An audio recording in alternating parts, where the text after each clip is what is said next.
怎么回事啊？最近越来越冷了，我们要找一个暖和的地方。这有几棵灯笼草，它们的果实可以吃。我小时候吃过，这个很甜哦。这是什么地方？先在这儿休息会儿。你先吃点吧。下面竟然还有一层哎！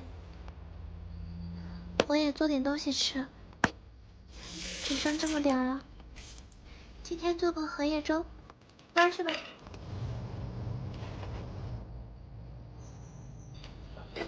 煮好啦。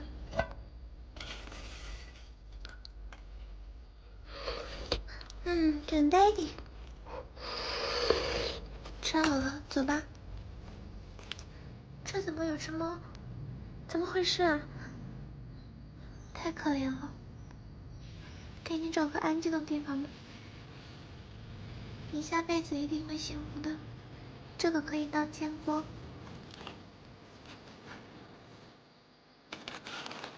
哎，历史何许？该主任。